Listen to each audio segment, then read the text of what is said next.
BNP দেশ এবং দেশের মানুষের কথা চিন্তা করে, শুধু এই চার দেওয়ালের ভিতরে আজকে 31 দফা রেখে দিলে চলবে না। আজকে আমরা এখানে একত্রিত হয়েছি আমাদের 31 দফা, যেটি আমরা দেশের মানুষের সামনে উপস্থাপন করেছি। এই 31 দফার আলোকে আমরা আগামী দিনে আল্লাহর রহমতে মানুষের সমর্থন নিয়ে সরকার গঠন করতে সক্ষম হলে আমরা কি কি কাজ করতে চাই, দেশ এবং দেশের মানুষকে জন্য কি কি কাজ করতে চাই, সেগুলোর একটি সংক্ষিপ্ত বিবরণী নিয়ে আমরা আজকে উপস্থিত হয়েছি এখানে। কেন্দ্র থেকে নেতৃবৃন্দ এসেছেন, আলোচকবৃন্দ এসেছেন, আপনাদের সামনে সুন্দরভাবে তুলে ধরেছেন। আপনারা হয়তো পত্রিকার পাতায় দেখেছেন, কিছুদিন আগে আমরা ঢাকায় লঞ্চ করেছি। কিন্তু স্বাভাবিক বিভাগ এবং জেলা পর্যায়ে নেতৃবৃন্দ আপনাদের মনে অনেকগুলো হয়তো প্রশ্ন ছিল, সেই প্রশ্নগুলো ক্লিয়ার করার জন্য আজকে ওনারা এসেছেন। এখন নেতৃবৃন্দ যে কথাটি একটু আগে দু একজন বলেছেন, আলম বলেছে, অমিত বলেছে, যে এইগুলো আপনারা নিয়ে যাবেন জেলা পর্যায়ে, জেলা পর্যায় থেকে থানা বা উপজেলা পর্যায়ে, ইউনিয়ন পর্যায়ে। কিন্তু এখানে একটি কথা আছে যে শুধু আমাদের নেতা কর্মীদের ভিতরে এটি সীমাবদ্ধ রাখলে চলবে না। কারণ দেশ তো শুধু আমাদের দল দিয়ে না, দেশ শুধু আমাদের দলের নেতা কর্মীদেরকে নিয়ে, দেশ হচ্ছে দেশের মানুষকে নিয়ে, দেশের মানুষকে, এই যে প্রায় 20 কোটি মানুষ দেশে, সকল মানুষের জন্য এই দেশ, মানুষকে নিয়ে দেশ। কাজেই আপনি যদি দেশের জন্য করতে চান, দেশের মানুষের জন্য করতে চান, তাহলে এইগুলা আমাদেরকে নিয়ে যেতে হবে মানুষের কাছে। আমরা এই করতে চাই, কৃষকের জন্য এই করতে চাই, আমরা শিক্ষকদের জন্য এই করতে চাই, নারীদের জন্য এই করতে চাই, শিশুদের বা আগামী প্রজন্মের জন্য আমরা এই করতে চাই। অর্থাৎ প্রত্যেকটা সেক্টরে যুবকদের জন্য কি করতে চাই, কর্মসংস্থানের জন্য কি করতে চাই, সবগুলো বিষয় আপনারা তুলে ধরবেন।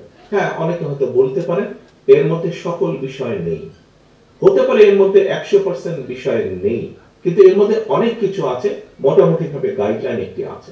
দেখুন নেতৃবৃন্দ, আমরা কাউকে ছোট করার উদ্দেশ্যে বলছি না, তবে এটাই তো বাস্তব। আমরা দেখেছি গত কিছুদিন যাবৎ সমাজের অনেক ব্যক্তি অনেক সংস্কারের বিষয়ে কথা বলছেন, যারা 3 মাস বা 4 মাস বা এমনকি 5 মাস আগেও 6 মাস আগেও যারা সংস্কার নিয়ে কোনো কথা বলেনি। কিন্তু বাংলাদেশ জাতীয়তাবাদী দল, আপনাদের দল বিএনপি, এই সংস্কারের কথা আজকে থেকে 2 বছর আগে বলেছে। নগদের সর্বোচ্চ বার 167 টাকা রিচার্জে পাবেন 1 লাখ টাকা পুরস্কার, আরো আছে প্রতি সপ্তাহে পুরস্কার ও ক্যাশব্যাক। যখন আমরা জানতাম না স্বৈরাচারের পতন কবে হবে, কবে স্বৈরাচার পালিয়ে যাবে এই দেশ থেকে, এরকম যখন পরিষ্কার ভাবে আমাদের সামনে কিছু ছিল না, আমরা সেই সময় বলেছি। অর্থাৎ বিএনপি সত্যিকার ভাবে, যে আমরা হয়তো অনেক কিছু অতীতে যখন দেশ পরিচালনার সুযোগ ছিল আমাদের, তো হয়তো সবকিছু যা যা বলেছি আমরা করতে পারিনি, হয়তো অনেক কিছু করতে পারিনি, অনেক কিছু করেছি, আবার অনেক কিছু করতে পারি। কিন্তু তারপরেও বিএনপি যে দেশের কথা চিন্তা করে, দেশের মানুষের কথা চিন্তা করে, এবং চিন্তা করেই যে এই যে 31 দফা বা সংস্কার প্রস্তাব দিয়েছে 2 বছর আগে, এটাই প্রমাণ করে যে বিএনপি দেশ এবং দেশের মানুষের কথা চিন্তা করে।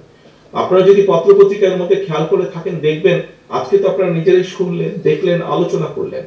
নিশ্চয়ই আপনারা যদি একটু চিন্তা করে দেখেন যে গত 1.5-2 মাস 3 মাস ধরে যারা অনেকে সংস্কারের কথা বলছে, আমরা এই 31 দফার ভিতরে যা যা বলেছি, কম বেশি তারা কিন্তু সেই কথাগুলোই বলছেন, এর বাইরে খুব একটা যাবার কোনো রাস্তা নেই। আমরা এই 31 দফাটা প্রথমে 27 দফা হিসাবে দিয়েছিলাম। তার পরবর্তীতে আমাদের সাথে যে সকল রাজনৈতিক দল আন্দোলন করেছেন, যারা আন্দোলন আমাদের সাথে করেছে, সকল গণতান্ত্রিক রাজনৈতিক দল যারা স্বৈরাচারের পতন চেয়েছে, যারা একটা বাংলাদেশ গঠন করতে চেয়েছে নতুন ভাবে, সুন্দর ভাবে, সেই সকল রাজনৈতিক দলকে সাথে নিয়ে আলোচনা করে পরবর্তীতে আমরা এটিকে 27 থেকে 31 দফায় নিয়ে এসেছি। কাজেই এই 31 দফা কিন্তু শুধু যে বিএনপির দফা তা না, আমাদের সাথে সমমনা বা যেভাবেই বলি না কেন, আমরা আমাদের সাথে যে রাজনৈতিক দলগুলো ছিলেন, অর্থাৎ বাংলাদেশের পক্ষের সকল গণতান্ত্রিক দলগুলো চিন্তার ফসলই হচ্ছে এই 31 দফা। অর্থাৎ নট অনলি বিএনপি, এর সাথে আরো বহু রাজনৈতিক দলের চিন্তা সমন্বয় ঘটেছে এই 31 দফার মধ্যে।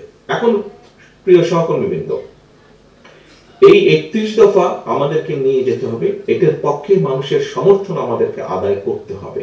এই কাজটি আপনাদেরকে কষ্ট করে এই কাজটি করতে হবে। শুধু এই 4 দেওয়ালের ভিতরে আজকে 31 দফা রেখে দিলে চলবে না।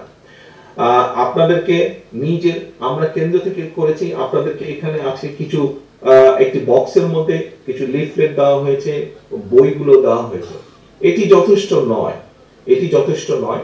আপনাদেরকে সাথে আমরা জেলা নেতৃবৃন্দের কাছে কেন্দ্র থেকে পেন ড্রাইভে করে দিয়ে দেওয়া হচ্ছে সফট কপিটি। আপনাদের কাছে অনুরোধ থাকবে, আমরা কিছু আপনাদেরকে দিয়েছি টোকেন হিসেবে, বাকি আরো অনেক লাগবে, সেটি কষ্ট করে আপনাদেরকে প্রিন্ট করতে হবে।